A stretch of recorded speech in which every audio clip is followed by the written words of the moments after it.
નમસ્કાર, આપ જોઈ રહ્યા છો ન્યૂઝ 18 ગુજરાતી। આપની સાથે હું છું પ્રીતિ તિવારી। સમાચારોની શરૂઆતમાં વાત કરીએ હવામાનને લઈને તો 15 ઓગસ્ટ બાદ ફરી ચોમાસું સક્રિય થશે। હવામાન નિષ્ણાંત અંબાલાલ પટેલની આગાહી છે। દક્ષિણ સૌરાષ્ટ્રના ભાગોમાં વરસાદ પડી શકે, દક્ષિણ ગુજરાતના ભાગોમાં છૂટાછવાયા વરસાદી ઝાપટા પડશે। તારીખ 2જી 3જીથી હવે સૂર્ય આશ્લેષા નક્ષત્રમાં આવ્યો છે। આશ્લેષા નક્ષત્રમાં આવતા હવે વરસાદી ઝાપટા શરૂ થઈ જશે। જો કે આશ્લેષા નક્ષત્રનું પાણી કૃષિ પાકો માટે સારું ગણાતું નથી, એટલે વરાપ થઈ કૃષિ કાર્યો કરવા સારા રહે। પરંતુ લગભગ તારીખ 5-6 ઓગસ્ટથી લગભગ 12 ઓગસ્ટ સુધીમાં વરસાદી ઝાપટા પણ વધવાની શક્યતા છે અને આ વખતે લગભગ સૌરાષ્ટ્રના કેટલાક વિસ્તારો જે છે એ વરસાદની રાહમાં છે। કૃષિભાઈઓ વરસાદની રાહમાં હોવાથી આ વખતે તો લગભગ કોઈ ભાગમાં વરસાદી ઝાપટા પડવાની શક્યતા રહેશે, જેનાથી મુરઝાતા પાકને જીવતદાન મળશે। પરંતુ ત્યારબાદ લગભગ તારીખ 6થી 10, 12 અથવા 15ની આસપાસ સુધીમાં કેટલાક વિસ્તારમાં ભારે વરસાદી ઝાપટા પડવાની શક્યતા રહેતા મુરઝાતા પાકને સારું જીવતદાન મળવાની શક્યતા રહેશે। તો 18 ઓગસ્ટથી 22 ઓગસ્ટ સુધીમાં ભારે વરસાદ થઈ શકે। આ વરસાદ કૃષિ પાકો માટે સારો રહેશે। બંગાળ ઉપસાગરમાં ફરી વરસાદી સિસ્ટમ સક્રિય થશે। દક્ષિણ ગુજરાતના ભાગોમાં સારો વરસાદ થશે। 15મી ઓગસ્ટ પછી એટલે કે આ સપ્તાહના મધ્ય ભાગ પછી ચોમાસું સક્રિય થવાની શક્યતા રહેશે અને તારીખ 15થી લગભગ 16-17 આસપાસથી વરસાદી ઝાપટા શરૂ થઈ જવાની શક્યતા રહેશે અને આ વરસાદી ઝાપટા મઘા નક્ષત્રમાં ભારે વરસાદ થવાની શક્યતા રહેશે, જેના કારણે આ પાણી સારું ગણાતા કૃષિ પાકો માટે આ પાણી સારું ગણાશે। એટલે લગભગ 18થી 22 તારીખમાં કેટલાક ભાગમાં ભારે વરસાદી ઝાપટા પડવાની શક્યતા રહેશે। 6 ઓગસ્ટથી 8 ઓગસ્ટ વચ્ચે સાયક્લોનિક સર્ક્યુલેશન થશે। 14 ઓગસ્ટમાં બંગાળ ઉપસાગરમાં સાયક્લોનિક સર્ક્યુલેશન થશે। બંગાળ ઉપસાગર અને અરબ સાગર બંનેમાં સર્ક્યુલેશન થશે। રાજ્યના ઘણા ભાગોમાં ભારેથી અતિ ભારે વરસાદની શક્યતા। હમણાં તારીખ લગભગ 6થી 8 આસપાસ સાયક્લોનિક સર્ક્યુલેશન થશે। ત્યારબાદ લગભગ 14 તારીખની આસપાસ બંગાળ ઉપસાગરનું સાયક્લોનિક સર્ક્યુલેશન થશે। પરંતુ હવે અરબ સાગર પણ સક્રિય થશે, જેથી અરબ સાગર અને બંગાળ ઉપસાગર બંને સક્રિય થવાથી લગભગ બંને બાજુ સિસ્ટમો બનશે અને 18થી 22 તારીખમાં રાજ્યના ઘણા ભાગોમાં સારો વરસાદ થશે। કેટલાક ભાગમાં ભારે વરસાદ થવાની શક્યતા રહેશે। અરબ સાગરના વહનના કારણે પશ્ચિમ ઘાટમાં સારો વરસાદ થશે અને મુંબઈ મહારાષ્ટ્ર માંડીને દક્ષિણ ગુજરાતના ભાગોમાં ભારેથી ભારે વરસાદ થવાની શક્યતા છે અને લગભગ છેલ્લા સપ્તાહમાં ઓગસ્ટના મધ્યથી છેલ્લા સપ્તાહમાં અરબ સાગર અને બંગાળ ઉપસાગર બંને સક્રિય થતાં રાજ્યના ઘણા ભાગમાં ભારેથી અતિભારે વરસાદ થવાની શક્યતા રહેશે। સૌરાષ્ટ્રના કેટલાક ભાગમાં ભારેથી અતિભારે વરસાદ થવાની શક્યતા રહેશે, જેના કારણે સૌરાષ્ટ્રના કેટલાક ભાગમાં પૂર આવવાની શક્યતા રહેશે। ગુજરાતના કેટલાક ભાગમાં પણ પૂર આવવાની શક્યતા રહેશે। બંગાળ ઉપસાગર વધુમાં વધુ સક્રિય રહેશે। મહારાષ્ટ્ર, મધ્યપ્રદેશમાં અસર થવાની શક્યતા, જેથી સરદાર સરોવર ડેમમાં પાણીની આવક હજુ વધશે। નર્મદા બે કાંઠે થવાની પણ શક્યતા રહેશે। તાપી નદીનું જળસ્તર વધવાની પણ શક્યતા। પરંતુ આ સ્થિતિના કારણે સરદાર સરોવર ડેમમાં જે પાણીની આવક છે વધારે થશે। નર્મદાના સ્ત્રાવના વિસ્તારમાં વરસાદ થતાં નર્મદા બે કાંઠે થવાની શક્યતા રહેશે। તાપી નદીનું જળસ્તર પણ વધવાની શક્યતા રહેશે। દમણગંગા નદી અને અન્ય નદીઓમાં પાણીની સપાટી વધશે અને હવે ધીરે ધીરે વરસાદનું પ્રમાણ ઓગસ્ટમાં 100% ઉપર ગુજરાતમાં થવાની શક્યતા રહેશે। પરંતુ સપ્ટેમ્બરમાં પણ ભારે વરસાદ થવાની શક્યતા રહેશે। લગભગ તહેવારોના દિવસોમાં વરસાદી ઝાપટા આવવાની શક્યતા રહેશે। પર્યુષણ વખતે પણ વરસાદ થવાની શક્યતા રહેશે। ગણેશ ચતુર્થીની આસપાસ પણ વરસાદી ઝાપટા પડવાની શક્યતા રહેશે। હવે વાત કરીએ આકાશી આક્રમણની।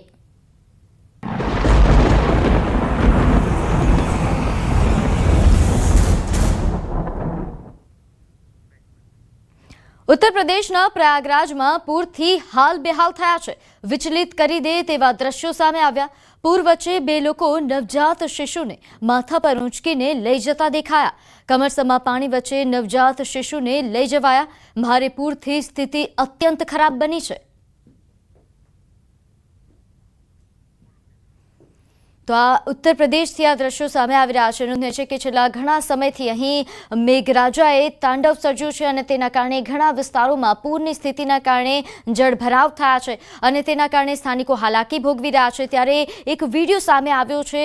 નવજાત શિશુને અહીં તેમના માતા પિતા દ્વારા લઈ જવામાં આવે છે. કમરસમા પાણીમાં નવજાત શિશુને લઈ જવાનો આ વિડીયો વાયરલ થઈ રહ્યો છે. વિચલિત કરી દે તેવા પ્રકારના આ દ્રશ્યો છે જે ઉત્તર પ્રદેશથી સામે આવી રહ્યા છે. નોંધનીય છે કે ઉત્તર પ્રદેશના ઘણા એવા વિસ્તારો છે કે જ્યાં પૂરના સ્થિતિના કારણે લોકો હાલાકી ભોગવી રહ્યા છે. તે વચ્ચે આવા ઘણા વિડીયો સામે આવી રહ્યા છે, ઘણા આવા દ્રશ્યો સામે આવી રહ્યા છે કે જે અહીંની સ્થિતિ દર્શાવે છે. તો ઉત્તરાખંડના ઘણા ભાગોમાં ભારે વરસાદનો કહેર છે. ભારે વરસાદના કારણે રાનીબાગમાં એક ફેક્ટરીના સબ સ્ટેશનના કેમ્પસમાં પાણી ભરાઈ ગયું, જેના કારણે ઘણા વિસ્તારોમાં વીજ પુરવઠો ખોરવાઈ ગયો. રવિવારે જ ભારે વરસાદના કારણે હલ્દવાની નજીક રાનીબાગમાં વરસાદનું ભીષણ સ્વરૂપ જોવા મળ્યું. અહીં HMT ફેક્ટરી નજીક બનેલા વીજળી સબસ્ટેશનની દિવાલ વરસાદી ગટરના જોરદાર પ્રવાહના કારણે તૂટી ગઈ, જેના કારણે સબસ્ટેશન પાણીથી ભરાઈ ગયું અને પછી રાનીબાગ સહિત સમગ્ર ગૌલાપર વિસ્તારની વીજળી વ્યવસ્થા ઠપ થઈ ગઈ.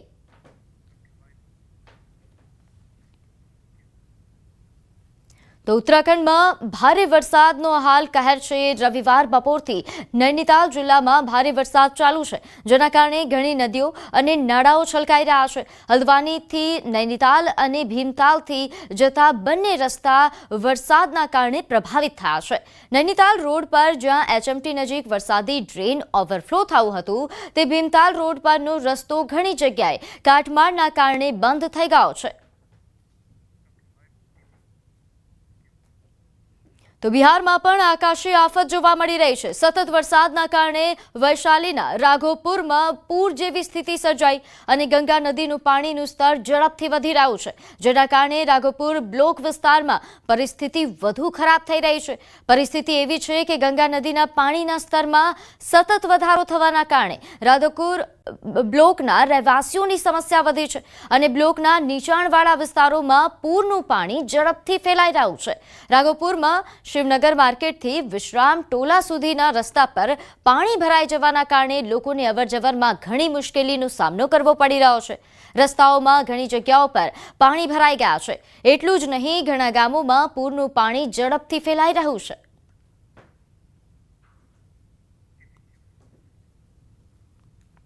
તો બિહારના બેતિયામાં 4 કલાકના વરસાદના કારણે બેતિયા શહેર પાણીમાં ગરકાવ થઈ ગયું. શહેરમાં સતત પડી રહેલા વરસાદે ફરી એકવાર મ્યુનિસિપલ કોર્પોરેશનના વિકાસના દાવાઓની પોલ ખોલી નાખી છે. શહેરના કમલનાથ નગરમાં પાણી ભરાઈ જવાના કારણે એક બાઇક સવાર ખુલ્લા ગટરમાં પડી ગયો. વિડીયોમાં જોઈ શકાય છે કે કેવી રીતે કેટલાક લોકો તાત્કાલિક આ વ્યક્તિને બચાવવા માટે દોડ્યા હતા. આ ઘટના બેતિયાની ડ્રેનેજ સિસ્ટમની ખરાબ સ્થિતિ સ્પષ્ટપણે દર્શાવે છે. સ્વચ્છતાના નામે કરોડો રૂપિયા ખર્ચવામાં આવે છે, પરંતુ વરસાદ પછી બેતિયા પાણીથી ભરાઈ ગયું હતું.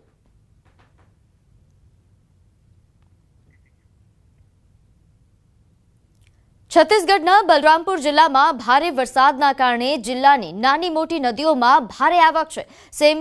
સેમર સોરથી પ્રતાપપુર જતા મુખ્ય માર્ગ પર દિબરી નદીના પુલ પરથી પાણી વહી રહ્યું છે. લોકો બેદરકારી દાખવીને અને જીવને જોખમમાં મૂકીને પુલ પરથી વહેતા પાણીને પાર કરી રહ્યા છે. પુલ પરથી પાણી વહેવાના કારણે બંને બાજુ વાહનોની લાંબી કતારો લાગી ગઈ છે. મોટી સંખ્યામાં મુસાફરો ફસાયા હતા. નદીમાં અચાનક પૂર આવવાના કારણે પુલ પરથી પાણી વહી રહ્યું છે.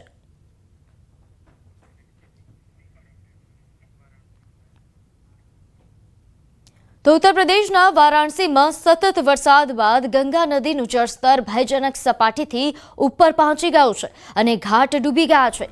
ગંગા નદી ભયજનક સપાટીથી ઉપર પહોંચી ગઈ છે. ગંગા નદીનું પાણીનું સ્તર 72 મીટરથી વધુ છે. હાલમાં ભારે આવક બાદ ગંગા નદી અને કાંઠા વિસ્તારનો આકાશી નજારો સામે આવ્યો છે. ભારે આવક બાદ બધા જ 84 ઘાટ ડૂબી ગયા છે અને લોકોને ગંગાના ઘાટ છોડીને શહેર તરફ જવાની ફરજ પડી રહી છે.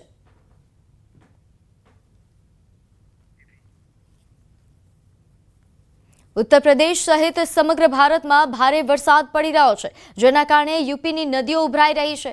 પ્રયાગરાજમાં ગંગા યમુના નદીએ વિકરાળ સ્વરૂપ ધારણ કર્યું છે. સતત વધી રહેલા પાણીનું સ્તર કચ્છરી ક્ષેત્રના વિસ્તારોમાં ઊંડે સુધી ઘૂસી ગયું. રાત્રે અચાનક જ્યારે લોકો જાગ્યા ત્યારે તેમના ઘરોમાં પૂરનું પાણી ખૂબ જ વધી ગયું હતું. પ્રયાગરાજનો સૌથી તરાઈ વિસ્તાર એ છોટા બગડા સૌથી વધુ અસરગ્રસ્ત બન્યો. લોકોને સતત બચાવી લેવામાં આવી રહ્યા છે, પરંતુ પૂરથી પ્રભાવિત લોકોની સંખ્યા એટલી વધારે છે કે તેમને સમયસર રાહત મળી રહી નથી.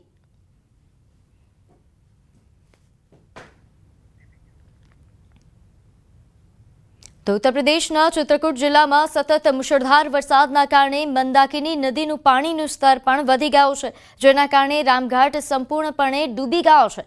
રામઘાટ પર સ્થિત તમામ દુકાનદારો તેમની દુકાનોમાંથી સામાન કાઢીને સલામત સ્થળોએ પહોંચી રહ્યા છે. છેલ્લા 40 કલાકથી સતત વરસાદ પડી રહ્યો છે, જેના કારણે આ વિસ્તારની નદીઓ અને નાળા ફરી એકવાર છલકાઈ રહ્યા છે. આવી સ્થિતિમાં મંદાકિની નદીનું પાણીનું સ્તર પણ વધી ગયું છે, જેના કારણે રામઘાટ પર સ્થિતિ અહીં ખૂબ જ ખરાબ બની છે. તમામ દુકાનો પણ ડૂબી ગઈ છે. તો આગળ વાત કરીએ, દાદરા નગર હવેલીના સેલવાસમાં પીપરિયા પુલ પર બેઠેલો એક વ્યક્તિ અચાનક નીચે નાળામાં પડ્યો હતો. દ્રશ્યો જોતા જ આસપાસના લોકો એકઠા થયા હતા અને પોલીસ તેમજ ફાયર બ્રિગેડની ટીમને જાણ કરી હતી. પોલીસ તેમજ ફાયરની ટીમોએ સ્થળ પર પહોંચીને નાળામાં પડેલા વ્યક્તિને મહા મહેનતે બહાર કાઢ્યો અને સારવાર માટે હોસ્પિટલ ખસેડવામાં આવ્યો હતો. આ વ્યક્તિ નશાની હાલતમાં હોવાનું સામે આવ્યું છે. તો આ વ્યક્તિને નશાની હાલતમાં એ અહીં પડ્યા હોવાની હાલ સ્થાનિકો માહિતી આપી રહ્યા છે. નોંધનીય છે કે પુલ પર બેઠો હતો અને અચાનક નાળામાં ખાબક્યો. તો હવે વાત કાશ્મીરને પણ ભૂલાવી દે તેવો નજારો જોવા મળ્યો ગરવા ગિરનારમાં.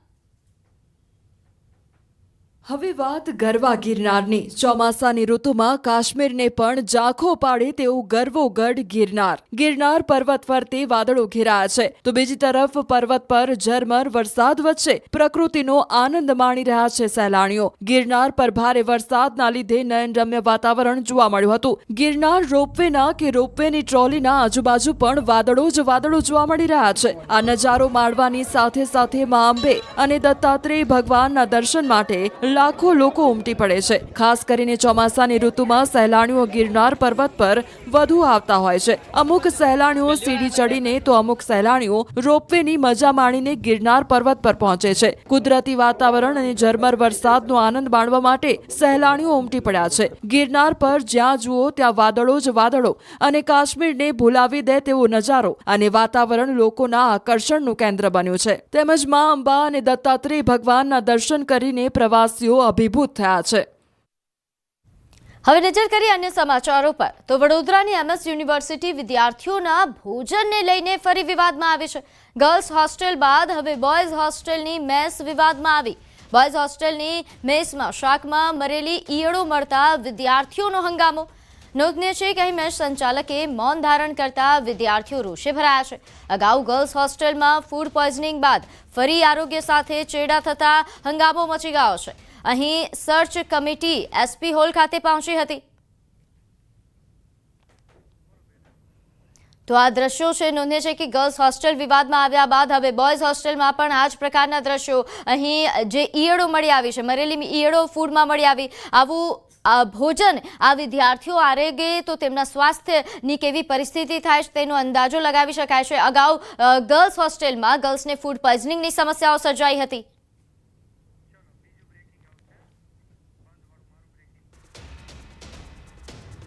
તો મીડિયા અહેવાલો બાદ મેસ બંધ કરવાના આદેશ. તપાસના અંતે સત્તાધીશોનો મેસ બંધ કરવાનો આદેશ છે. ભોજનમાં ઈયળ નીકળ્યા બાદ આ કાર્યવાહી કરવામાં આવી. નોંધનીય છે કે મેસને કામચલાઉ ધોરણે સત્તાધીશોએ બંધ કરાવી છે. મેસનું સંચાલન રાજ પુરોહિત કેટરર્સ નામના કોન્ટ્રાક્ટર પાસે હતું. MSUની ફૂડ સેફ્ટી કમિટીના રિપોર્ટના આધારે મેસ ફરી ચાલુ કરવા અંગે નિર્ણય લેવાશે. હાલ વિદ્યાર્થીઓ માટે ભોજનની વૈકલ્પિક વ્યવસ્થા કરાઈ છે.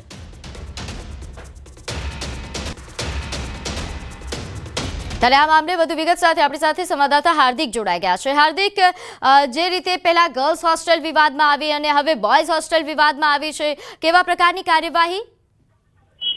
બિલકુલ થી તમને અંદાજો હશે કે થોડા સમય પહેલા જ્યારે ગર્લ્સ હોસ્ટેલમાં ફૂડ પોઈઝનિંગ થયું હતું ત્યારે મોટી સંખ્યામાં જે વિદ્યાર્થીનીઓ છે તેમને સયાજી હોસ્પિટલ અને ગોત્રી હોસ્પિટલમાં સારવાર લેવાની ફરજ પડી હતી, પરંતુ આ ગંભીર ઘટના ઘટ્યા બાદ પણ જે યુનિવર્સિટી સત્તાધીશો છે તેમને મેસ સંચાલક, કેન્ટીન સંચાલકો સામે કોઈ પણ જાતની કાર્યવાહી જે તકેદારી રાખવી જોઈએ તે પ્રકારની કરી નથી. ત્યારે બોયઝ હોસ્ટેલમાં ફરી એક વખત આ પ્રકારનો વિવાદ સર્જાશે. આ એ વિદ્યાર્થીઓ છે કે જેઓ પોતાના ઘર પરિવારથી દૂર રહે છે અને હોસ્ટેલમાં રહીને અભ્યાસ કરે છે, ત્યારે આ જે વિદ્યાર્થીઓ છે તેમના સ્વાસ્થ્ય સાથે ચેડા કરવામાં આવી રહ્યા છે. ગઈકાલે મીડિયામાં અહેવાલો પ્રસિદ્ધ થયા ત્યારબાદ જે એમએસ યુનિવર્સિટીના સત્તાધીશો છે તેઓ ઊંઘમાંથી જાગ્યા હતા અને ત્યાં જઈને તપાસ કરી હતી. એમએસ યુનિવર્સિટી દ્વારા જ્યારે કમિટી જે છે તેની રચના કરવામાં આવી ત્યારે કમિટી છે તેના દ્વારા સમગ્ર મામલે ઝીણવટભરી તપાસ હાથ ધરાશે અને ત્યારબાદ આ મેચ શરૂ કરવી કે કેમ તે અંગેનો નિર્ણય જે છે તે લેવામાં આવશે. ત્યારે હાલ પૂરતી આ મેચ બંધ કરાઈ છે અને બાજુની જે હોસ્ટેલમાં વિદ્યાર્થીઓ પોતાની ભોજન વ્યવસ્થા સંભાળી શકે તે પ્રકારની વ્યવસ્થા કરવામાં આવી છે. જી, આભાર માહિતી આપવા બદલ. તો અમદાવાદના નિકોલ પોલીસ સ્ટેશનમાં સ્થાનિકોનો હોબાળો. ટ્રાફિક પોલીસે વાહન ડિટેન કરતા મોટી સંખ્યામાં લોકો પોલીસ સ્ટેશન પહોંચ્યા. પોલીસ સ્ટેશનમાં લોકોએ હોબાળો મચાવ્યો. સરકારી ફરજમાં રૂકાવટ બદલ ફરિયાદ નોંધવાની તજવીજ પણ શરૂ થઈ છે. આગળ વાત કરીએ મહેસાણા અર્બન બેંકની ચૂંટણીનું આજે પરિણામ. મહેસાણા જીઆઈડીસી હોલ ખાતે મતગણતરી શરૂ થઈ છે. નોંધનીય છે કે 50 ટેબલ પર મતગણતરી કરવામાં આવી રહી છે. પ્રથમ રાઉન્ડમાં 50 બૂથોની મતગણતરી, 150 કર્મચારીઓ મતગણતરીમાં જોડાયા છે. મોડી સાંજ સુધીમાં મતગણતરીની પ્રક્રિયા થયા બાદ પરિણામ આવશે. 8 ડિરેક્ટરો માટે 26 ઉમેદવારો મેદાનમાં હતા. વિકાસ અને વિશ્વાસ પેનલ વચ્ચે જંગ જામ્યો હતો. ત્યારે હાલ સૌ કોઈ પરિણામની રાહ જોઈ રહ્યું છે. મહેસાણા અર્બન બેંકની ચૂંટણી બાદ હવે જે મતગણતરી હોય છે તે મહેસાણા જીઆઈડીસી હોલ ખાતે મતગણતરી શરૂ કરી દેવામાં આવી છે. તમે જોઈ શકો છો 50 ટેબલ પર 150 જેટલા કર્મચારીઓ હાલમાં આ જે મતગણતરી હોય છે તેમાં જોડાયા છે. સવારે 8 વાગ્યા બાદ જે મતગણતરી હોય છે તે શરૂ કરી દેવામાં આવે છે. મોડી સાંજ સુધી આ જે રિઝલ્ટ હોય છે તે આવી શકે છે. ઉલ્લેખનીય છે કે ગત રોજ જે મતદાન યોજવામાં આવ્યું હતું જેમાં 45.90% આસપાસ જે મતદાન હોય છે તે મતદાન થયું હતું. હાલમાં વાત કરીએ તો ખાસ કરી જે 8 ડિરેક્ટરો માટેની જે ચૂંટણી હતી તેમાં 26 જેટલા ઉમેદવાર હતા. તેમના જે ભવિષ્ય હોય છે તે આ પેટીઓમાં સીલ હતા. હાલમાં ભવિષ્ય ધીરે ધીરે ખુલી રહ્યા છે. કોનું ભવિષ્ય ઉજ્જવળ બને છે અને કોણ ડિરેક્ટર બને છે ટૂંક જ સમયમાં આજે ખબર પડશે. પણ ચોક્કસથી આક્ષેપ પ્રતિ આક્ષેપ વચ્ચે આ જે ચૂંટણી હોય છે તે વિધાનસભા જેવી લડી હોય તેવું હાલ દેખાઈ રહ્યું હતું. કેતન પટેલ, ન્યૂઝ 18 ગુજરાતી, મહેસાણા. મોરબી પાટીદાર સમાજ દ્વારા ગરબા ક્લાસીસનો વિરોધનો મામલો. ભાજપ નેતા અને પાટીદાર અગ્રણી અલ્પેશ કથિરિયાએ સમર્થન આપ્યું. આ માત્ર પાટીદાર સમાજ પૂરતો વિષય નહીં, સમગ્ર ગુજરાતભરનો વિષય છે. દરેક માતા પિતાએ સાવચેત રહેવું જોઈએ, જેનાથી સંસ્કૃતિને હળાહળ અન્યાય થાય છે. ન થવાની પ્રવૃત્તિઓ પણ થઈ રહી છે, જેને અમે વાખોડીએ છીએ તેવા પ્રકારનું તેમનું નિવેદન. પાટીદાર સમાજ અને તેમના આગેવાનોએ કરેલા આ કાર્યને અમે આવકારીએ છીએ. આ માત્ર મોરબી કે કોઈ એક સમાજ પૂરતો વિષય નથી, સમગ્ર ગુજરાતભરનો વિષય છે. આ બાબતે દરેક માતા પિતાએ સાવચેત પણ રહેવું જોઈએ અને સાથોસાથ જે સારા સંસ્કૃતિસભર અને મહિલાઓને મહિલા ડાન્સ શીખવવામાં આવે ગરબા, અથવા પુરુષો દ્વારા જ એના ગરબા કે ડાન્સ શીખવવામાં આવે, જે પ્રવૃત્તિ થાય છે એને અમે સ્વીકારીએ છીએ. પરંતુ જેનાથી સંસ્કૃતિને પણ હળાહળ નુકસાન થાય છે અને સાથોસાથ જે ન થવાની પ્રવૃત્તિ થઈ રહી છે આવા કૃત્યને વખોડીએ છીએ. નવસારી પાર તાપી રિવર લિંક પ્રોજેક્ટને લઈને રાજકારણ ગરમાયું. કોંગ્રેસના ધારાસભ્ય અનંત પટેલના ફરી આંદોલનની જાહેરાત બાદ હવે ભાજપના ધારાસભ્ય નરેશ પટેલ મેદાને આવ્યા. તાપી પાર રિવર લિંક પ્રોજેક્ટને લઈને હવે ગણદેવીના ધારાસભ્ય નરેશ પટેલે પ્રતિક્રિયા આપી. અનંત પટેલ પાર તાપી રિવર લિંક પ્રોજેક્ટને લઈને દક્ષિણ ગુજરાતના આદિવાસી સમાજને ગુમરાહ કરી રહ્યા છે તેવું નિવેદન તેમણે આપ્યું. કેન્દ્ર સરકાર કે રાજ્ય સરકાર દ્વારા પાર તાપી રિવર લિંક પ્રોજેક્ટને કોઈ પણ પ્રકારની કામગીરી હાલ નથી કરવામાં આવી. 1987માં કોંગ્રેસનું શાસન હતું. એ સમયે બિનખેતીની થઈ છે, એ જ સમયે પ્લાન્ટની મંજૂરી મળી છે, એ જ સમયે લીઝની મંજૂરી મળી છે અને આજે કોંગ્રેસના બંને નેતાઓ આવીને અહીંયા અધિકારીઓને ભાડમાં લઈ, કોઈ પોલીસને લઈ અને પ્રજાને ગેરમાર્ગે દોરીને ઉશ્કેરવાનો પ્રયત્ન કરે. હા, નુકસાન થતું હશે ને તો હું પણ એ લોકોની સાથે છું. પાટણથી અકસ્માતના હચમચાવી દે તેવા સીસીટીવી સામે આવ્યા. રિક્ષા અને સાયકલ વચ્ચે ભયંકર અકસ્માત સર્જાયો. સિદ્ધપુરના મુડાણા ગામ નજીક આ ઘટના બની. સાયકલ ચાલક અચાનક રોડ ક્રોસ કરવા જતા આ ઘટના બની હતી. રિક્ષાની અને સાયકલની ટક્કર થતાં રિક્ષા પલટી. સાયકલ ચાલક અને રિક્ષામાં સવાર મુસાફરોને સામાન્ય ઈજાઓ પહોંચી છે. રિક્ષામાં સવાર ત્રણ મુસાફરો સવાર હતા, જેમને સારવાર અર્થે ખસેડાયા. તો મહેસાણાના વિજાપુરમાં અકસ્માતની 2 ઘટના સામે આવી. સીસીટીવી હચમચાવે તેવા છે. મહેસાણામાં આજે અકસ્માતની 2 ઘટના સામે આવી. બંને ઘટના વિજાપુરમાં જ બની. પ્રથમ ઘટનામાં વિજાપુરના વસઈ ગામમાં અકસ્માત સર્જાયો. અકસ્માતના હચમચાવી નાખતા સીસીટીવી સામે આવ્યા. બેફામ ઝડપે આવતી કારે અકસ્માત સર્જ્યો. હાઈવે ક્રોસ કરતી રિક્ષાને બેફામ કારે ટક્કર મારી. રિક્ષામાં પરિવાર વિસનગર દવાખાને જતો હતો. 28 દિવસના દીકરાને આંખોની તકલીફ હોવાથી દવાખાને જતો હતો. કારની ટક્કરના પગલે 28 દિવસના બાળકનું મોત થયું. રિક્ષામાં સવાર અન્ય 3 લોકો ઘાયલ થયા છે. પૂરપાટે ઝડપે દોડતી કાર અને રિક્ષાના અકસ્માતના સીસીટીવી વિડીયો સામે આવ્યા છે. તો બીજી ઘટના વિજાપુર હાઈવે પર બની. ગોવિંદપુરા ચોકડીથી આનંદપુરા ચોકડી વચ્ચે અકસ્માત સર્જાયો. રાત્રે ચાલવા નીકળેલો મજૂર હિટ એન્ડ રનનો ભોગ બન્યો. દીપક વાઘેલા નામનો ઇસમ હિટ એન્ડ રનનો ભોગ બન્યો. કાર ચાલક ટક્કર મારી ફરાર થઈ ગયો. રામ રાખે તેને કોણ ચાખે. આણંદમાં ડમ્પરની અડફેટે સાયકલ આવતા રહી ગયો.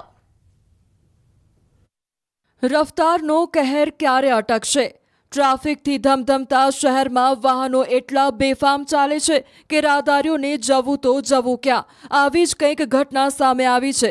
ટ્રાફિકથી ધમધમતા ટાઉન હોલ ચોકડી વિસ્તારમાં એક સાયકલ ચાલક પોતાની સાયકલ લઈને જઈ રહ્યો હતો. તે સમયે તેની બાજુમાં તોતિંગ ડમ્પર ચાલી રહ્યું હતું. સાયકલ સવારને કંઈક સમજાય તે પહેલા તેની સાયકલ સ્લીપ થતા ડમ્પરના આગળના ટાયરમાં ફસાઈ ગયો અને અન્ય વાહન ચાલકોએ બૂમાબૂમ કરતા ડમ્પર ઊભું રહી ગયું. નસીબ એટલા સારા કે સાયકલ સવારને કોઈ મુશ્કેલી ન આવી. સમગ્ર ઘટનાના સીસીટીવીમાં કેદ થઈ ગઈ. એક સમયે તો લોકોએ મોઢામાંથી બૂમો પાડી દીધી હતી.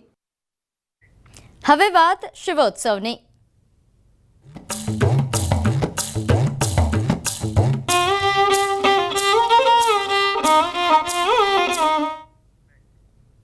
શ્રાવણ માસના બીજા સોમવારે સવારથી મહાદેવના મંદિરોમાં ભક્તોની ભીડ જોવા મળી રહી છે. હર હર મહાદેવના નાદથી શિવાલયો ગુંજી ઉઠ્યા છે. શ્રાવણના બીજા સોમવારે સોમનાથમાં ભક્તિનો મહાસાગર ઉમટ્યો છે. સવારે 4 વાગ્યાથી ભક્તો માટે મંદિરના દ્વાર ખોલવામાં આવ્યા. મંદિરના દ્વાર ખોલતા શિવનામ રટણ કરતા હજારો ભાવિકો સોમનાથ દાદાના દર્શન કરી ધન્ય થયા. તો દેવાધિદેવ સોમનાથ મહાદેવના દર્શન કરવા માટે શિવ ભક્તો ભારે ધાર્મિક આસ્થા અને ઉત્સાહ સાથે સોમેશ્વર મહાદેવના દર્શન કરવા માટે પહોંચ્યા. સવારે મંગળાના દર્શન કરવા આવ્યા. વ્યવસ્થા બહુ જ સારી છે.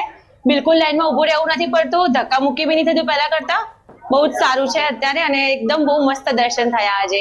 મંગળા આરતીના દર્શન કરાતા જીવનનો એવો અનુભવ થયો છે ને કે સાક્ષાત શંકર ભગવાનના દર્શન થયા છે. આજે બહુ સરસ દર્શન થયા છે. મંદિરની વ્યવસ્થા બહુ સરસ છે, બહુ સરસ છે. 10 મિનિટમાં દર્શન થઈ જાય છે. ગમે તેટલી લાઈન હોય પણ 10 મિનિટમાં દર્શન થઈ જાય છે. 25 તારીખે શ્રાવણ ચાલુ થયો તે દિવસે ટાવર લઈને સોમનાથ મહાદેવ મંદિરે પેટપાડ આવ્યા છે. અમે શ્રાવણના બીજા સોમવારે સોમનાથ પહોંચ્યા છે. અમને મહાઆરતીનો લાભ મળ્યો છે અને ઘર મહાદેવને અર્પણ કરવાનો मौका મળ્યો છે. मेरा बहुत बड़ा सपना था सोमनाथ बाबा का दर्शन करने के लिए. जितने लेट आए उतने अच्छे से दर्शन हुआ है बिना कोई रुकावट के. और सबसे अच्छी बात क्या थी कि उस समय रुद्र अभिषेक हो रहा था. हमको साक्षात दर्शन हुए हैं भगवान के. हमें बहुत अच्छा लगा यहाँ की व्यवस्था. हम सुबह सुबह जल्दी उठ के रहे हैं लेकिन हमें आराम से आधे घंटे में दर्शन हो गया.